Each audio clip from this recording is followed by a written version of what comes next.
আমি জানি না আগামী দিন অথবা আগামী বছর আপনাদের সাথে এই জায়গায় দাঁড়িয়ে আমি বক্তব্য রাখতে পারবো কিনা আমার জানা নাই। আল্লাহ পাক ভালো জানেন।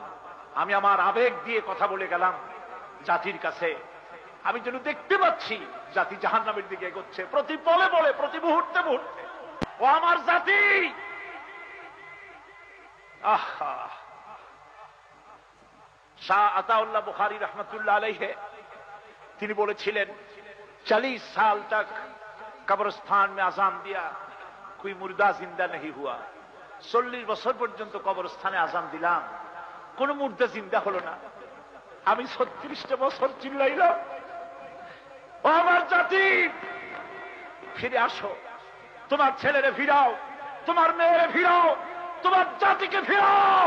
হিন্দু সংস্কৃতি বাংলাদেশকে খতম করে দিবে, জাহান্নাম বানায় দেবে।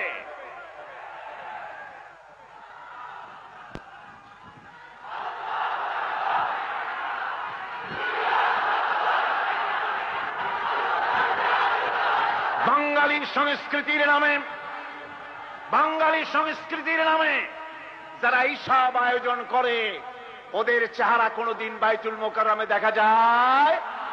ওরা কোটি টাকার মালিক, কোনদিন হজ করে না, নামাজ পড়ে না, রোজা রাখে না, আল্লাহ বিশ্বাস করে না।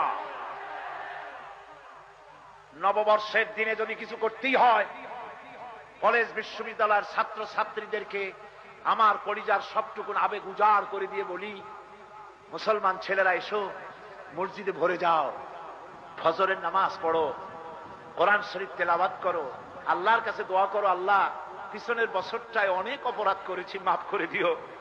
সামনের বছরটা, নতুন বছরটা আমার জন্য, গোটা জাতির জন্য, আমার দেশের জন্য তুমি কল্যাণময় করে দিও, মঙ্গলময় করে দিও। এভাবে কাঁদলে, দোয়া করলে খারাপ হইতো না ভালো হইতো? খারাপ হইতো না ভালো হইতো? আমার জাতির কাছে উদাত্ত আহ্বান রেখে গেলাম।